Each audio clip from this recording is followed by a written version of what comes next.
Namaskar. Welcome to another episode of Editorial. Welcome to another episode of Sunday Editorial. Last Sunday, we had Tarun Chauhan and we spoke about leadership. I received a lot of response from you. Response from a lot of you asking me that I should make this program a regular feature. A lot of y'all enjoyed it. So here it is. Your wish, our command.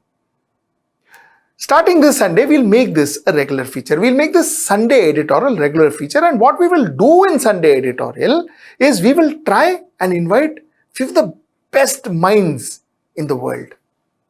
Best management minds in the world and try and learn from them the best practiced management methodologies. Today, and I'm absolutely fortunate because I kind of read a lot of her books. I have learned a lot from her writings and her lectures. Today we have a very eminent consultant, possibly one of the best consultants in the world. Her name is Elizabeth Coffey. Elizabeth, or Liz as she is popularly known, coaches top CEOs in the world. She coaches CEOs of the Fortune 500 companies. She coaches the number twos of Fortune 500 companies to take over as CEOs. She is an author. She is, like I said, a consultant. She is a speaker. And she is actually called a one-woman multinational. She is a global citizen. She operates across the globe, including Mumbai. She operates across the globe. So this is the person that we have invited today, and I'm fortunate that she said yes. I'm going to talk to her about how we fared, how our leadership, especially our political leadership, fared during this pandemic. How did we manage this pandemic? Did we manage it right? I'm also going to ask her as to what are the steps that we should adopt to ensure that our economy bounces back, our trade bounces back. And one very interesting topic that I have asked her, one very interesting aspect that I've asked her this time around is as to why have women leaders done so well in handling this pandemic. It's a very, very interesting discussion. Enjoy.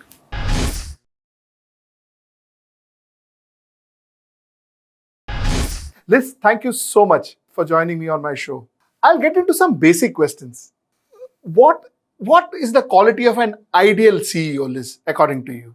I've recently been giving this a lot of thought, and part of the way in which I framed this recently was in the context of the kind of Hindu triumvirate of gods.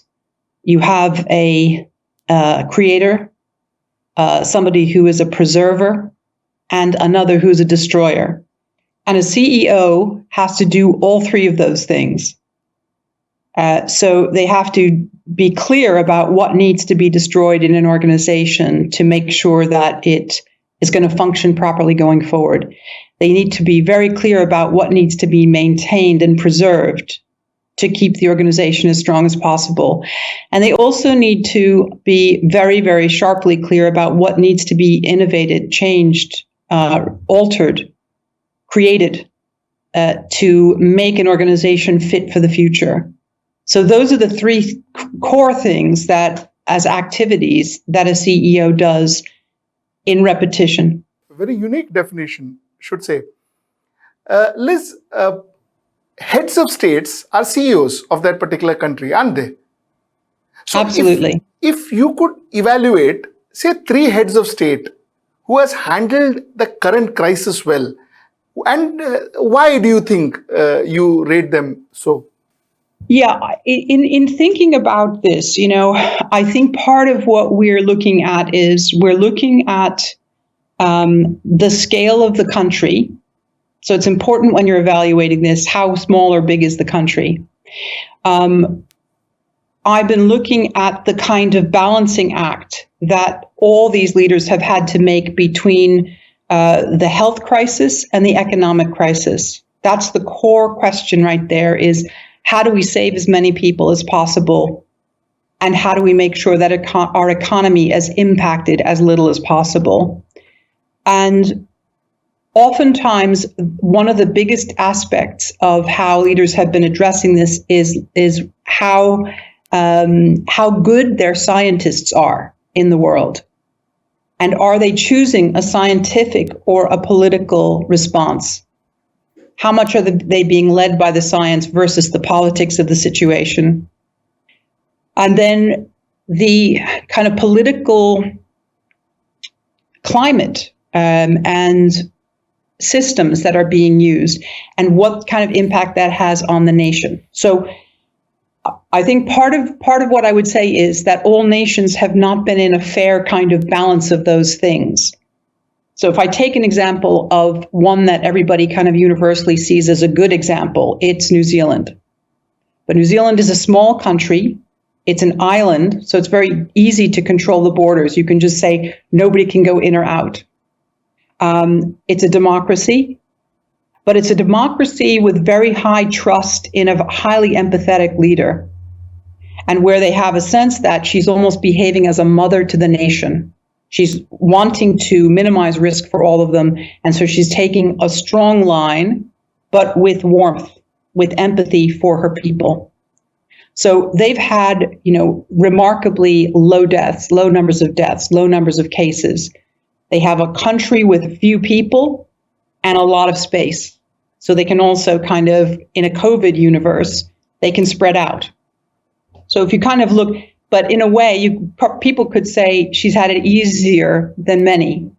If I look at some of the big countries like China and India, where they're equivalent in size and scale, but one has a kind of autocratic approach to governing and has a very strong military, where they can crack down on things and they can autocratically decide upon things, and then put those very muscularly into effect, where there's not much pushback, like in a democracy, against what the government is asking you to do or forcing you to do. China was able to manage their situation quickly. They have very strong scientists. Clearly, the politicians were working very closely with their excellent scientists. The other issue is, communicating in a real way what the numbers are. And I think it's fair to say that not everybody believes all the numbers that have been coming out of China. Whether that was, sometimes there's scientific inaccuracies, and sometimes there's political reasons for sort of massaging the messaging. So if I kind of look at those two, a small country and a large country with different challenges, in a detailed way, but all of us, of course, having the same challenges in terms of health versus economy. Ma'am, I want to ask you one specific question based on what you just said.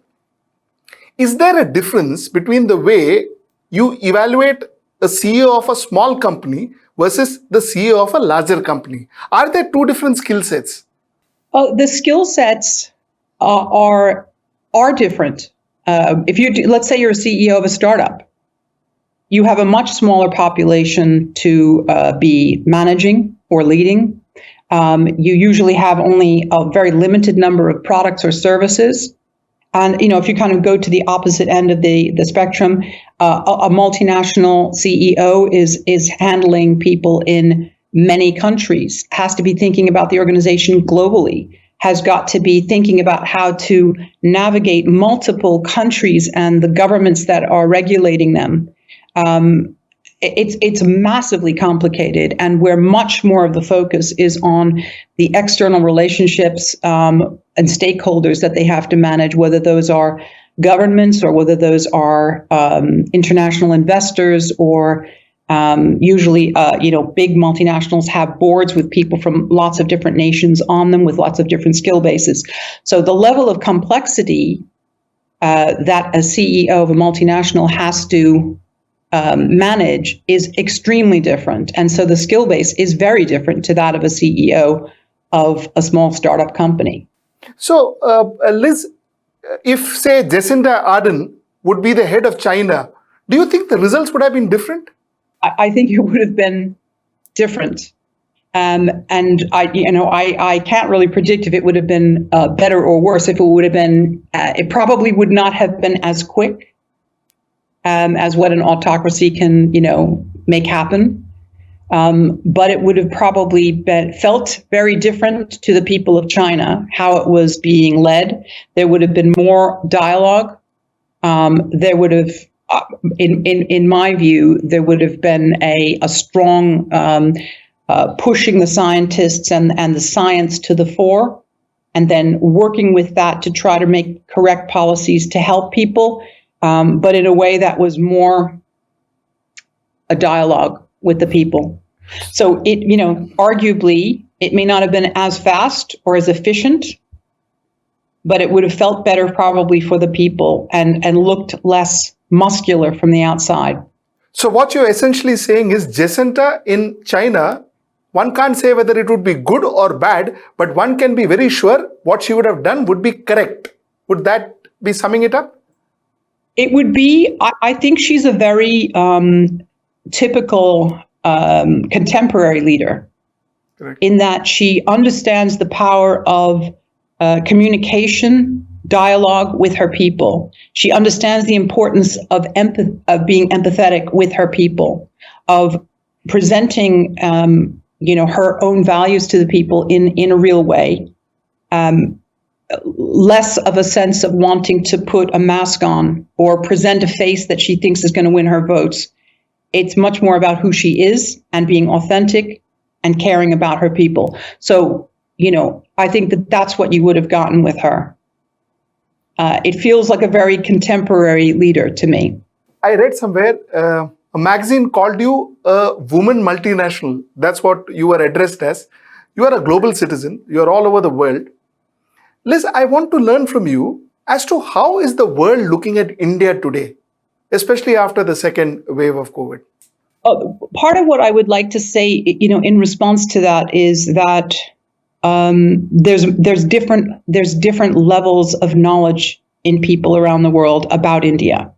But everybody knows about India because India is in the news every single day right now. So there's some people with very superficial knowledge of India. There are others who have large numbers of the kind of Indian diaspora in their countries. India has, I think, the largest diaspora in the world with 36 million people of Indian origin living abroad, living not in India but other places. Which is enormous, and and that has happened over a period of decades. So many nations have big populations of Indians in amongst them. Indeed, a country like Saudi Arabia has 4.1 million Indians living and working there, which is 42% of the overall population of the country. It's huge. A place like the United States has 2.7 million people of Indian origin living there. The UK, 1.5 million. I live in the UK. I'm from the US. 1.5 million. It constitutes 1/3 of the kind of people from ethnic minority backgrounds in the UK. It's an enormous population, and like in the US, it's a population where the history between India and the UK has meant that there have been many generations of Indians here, or people of Indian origin, who have risen to the top leadership ranks. Rishi Sunak as Chancellor of the Exchequer, somebody like Lord Karen Bilimoria as Chair of the Confederation of British Industry. In the United States, we have Kamala Harris that everybody knows about. We have the CEOs of Microsoft and Google, historically from Indian backgrounds. Indra Nooyi, famously CEO of Pepsi. So what we have is very senior leaders who are from Indian origin or Indian cultural background who've risen to the top ranks of our society in both government and economic roles. So all this to say that many people are very attuned. If you kind of talk to the people from those backgrounds, they're reading the Indian press, they're watching the Indian news, they're very attuned. And on the other end of the scale, you have people who are just watching the news and then calling me and saying, Liz, how are your friends in India? What's going on there? Because they're seeing the news and they've never been there. They don't really know much about it. They're not following it. And so you have a broad range of people. But what I would say in general is people are concerned for India. There's a lot of empathy from the world coming to India, which of course you see in things like the kind of support that different governments are sending in terms of, oxygen generators and so on. There's a lot of warmth and empathy coming to India at this time. What's your take, Liz? Do you think our CEO, our Prime Minister, is doing his job well? I think that, in general terms, what I would say is I've been working with leaders, mostly CEOs and board level leaders, for 25 years. And a crisis shines a spotlight on leadership. So what you see is good, bad, and ugly. And you see it in sharp definition in a crisis situation.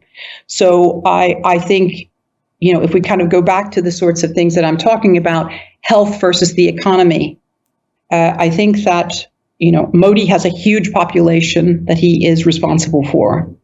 And, there was a kind of seemingly knee-jerk reaction in the kind of first wave, which of course has had this devastating impact on the migrant population and whacked the economy. And so there was almost a kind of quick learning from that set of mistakes to say, we can't shut down the economy of India because we're going to lose more people through that, through starvation, through businesses shutting down and people not having livelihoods, than we will through the pandemic. So there's this kind of balancing act that they have been kind of watching and trying to learn from. And, India is a country with phenomenal scientists. I think many people in the world know that India is really the kind of pharmacy of the world. The fact that the Serum Institute is producing more vaccinations than any other place in the world is known by a lot of people. So the science really should be leading. But I think what we have seen is we've seen sometimes the decision-making being focused more on politics than on science.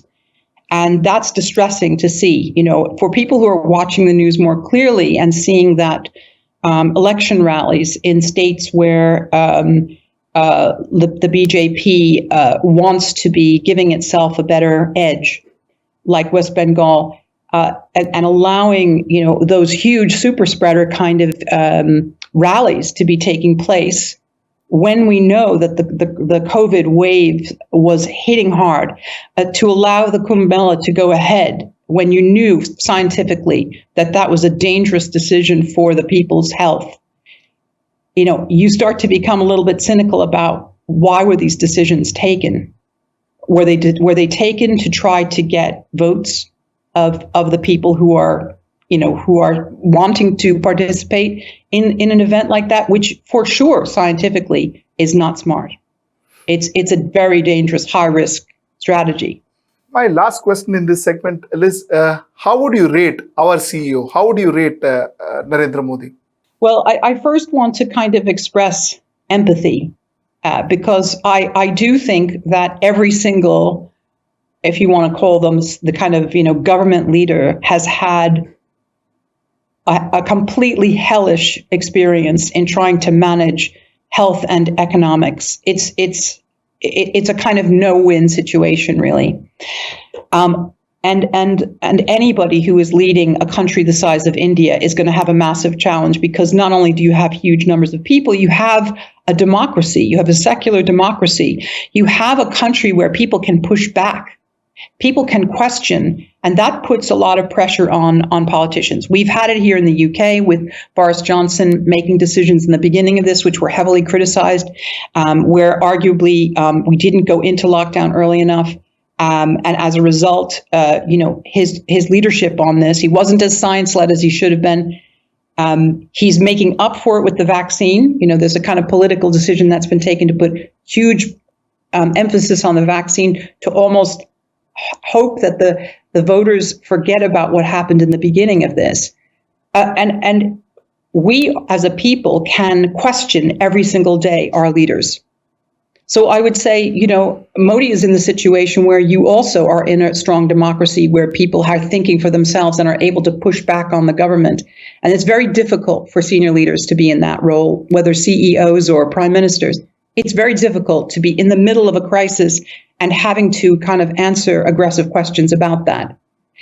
Usually, in a wartime situation, you do the kind of learning process after the crisis, but we're having it happen during the crisis. And that's very difficult to deal with. So I have a lot of empathy for the people in making these big leadership decisions. But I do think that, personally, the science has got to lead. And I don't think that the Modi government has been strong enough on that in recent months. This time around, the women leaders in this world seems to have done far better in handling the pandemic than their men counterpart. I mean, you spoke about Jacinda Ardern. We know about Angela Merkel. We know about Tai Ing-wen of Taiwan. I mean, these leaders have done a fabulous job in protecting their country from corona. Why have women leaders done so well? The issues around diversity and leadership have been a particular passion and sort of study area for me for the last 20 plus years. So it's an area that I've written a lot about, I've consulted on a lot as well. So it's something that's close to my heart. And what I would say in general terms is that if we kind of think about, women are wired by, our biology to be mothers. Whether we choose to be mothers or can be mothers or not is a different question, but we're wired to be mothers. And one of the jobs of a mother is to make sure that her children stay alive and healthy. And so this is something that women in general are very attuned to. How do you make sure that the people you care about are alive and healthy? And you manage risk accordingly. So part of what we know from all the research is that women are much more risk averse generally than men around the world across every single culture. And I think that having a risk aversity and that kind of instinct to protect has really helped women to be in very big leadership roles during a health crisis. You use the word empathy a lot of times during this interview. Is it because possibly women can empathize much better than men? Is that the marked difference that we see in both these managements? I've been fortunate in my life to know a very large number of very empathetic men, and I think that India has a huge proportion of very empathetic men. So I've been very fortunate to meet a number of those.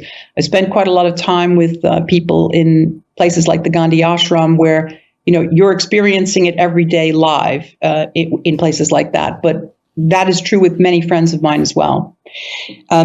However, having said that, certainly the research, international academic research shows that on average, the bell curve of women's emotional intelligence is higher than that of men. So the kind of male-female, there are differences in general terms across the population where women tend to have higher emotional intelligence, and arguably emotional intelligence is the prerequisite for empathy. So I think that there's almost, again, if you will, a sort of biological element to this. It's not extreme, and it can be taught to some degree. But I do think that in general terms, it's easier for women to be empathetic, perhaps.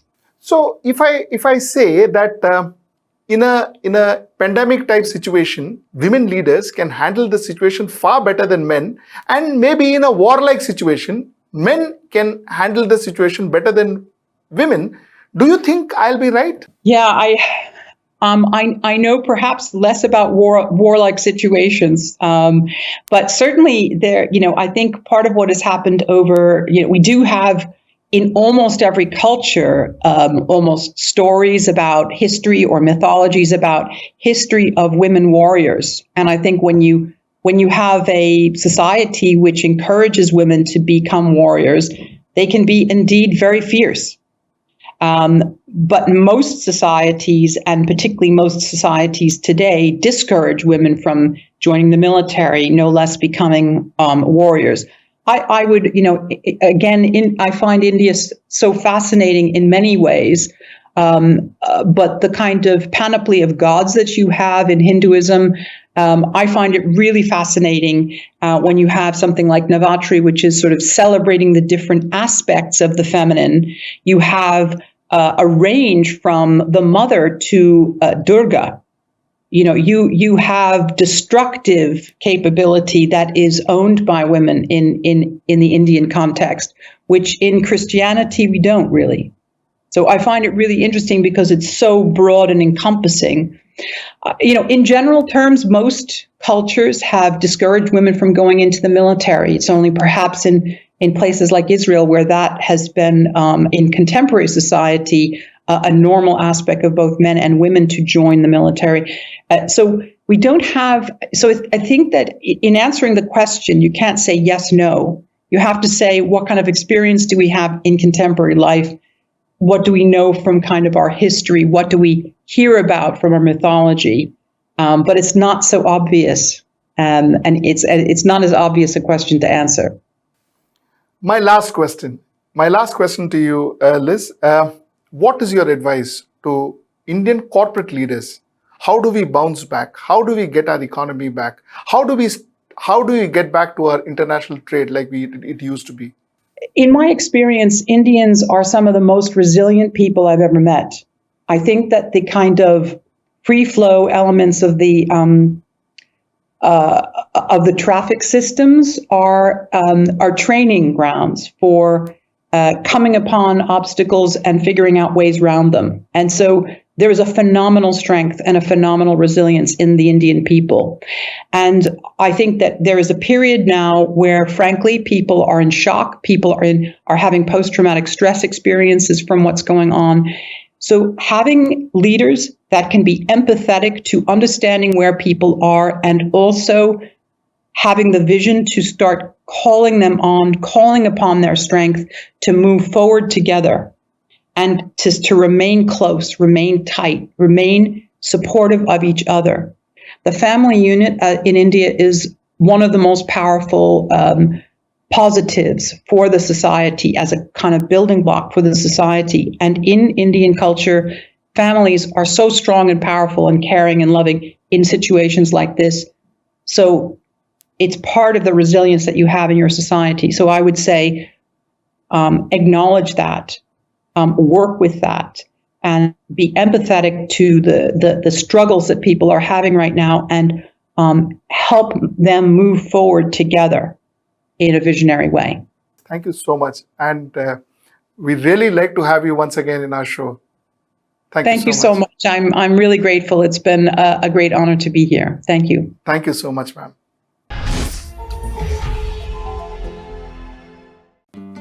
Namaskar. We asked you to support us, and we are overwhelmed and grateful for the kind of support you gave us. A lot of you all told us that you find it difficult to support us through Facebook or through YouTube, and you would like to directly come and take subscription on our channel.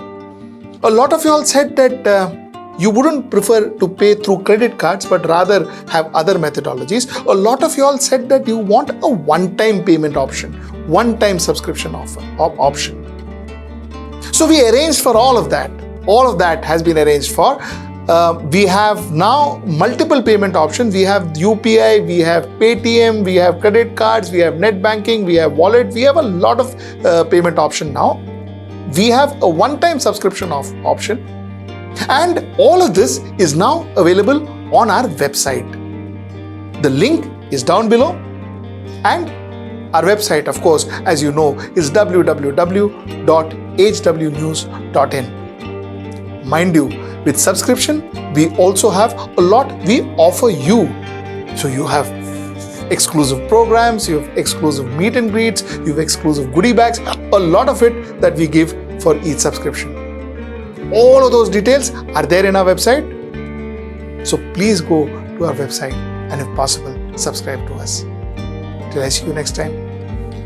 Namaskar.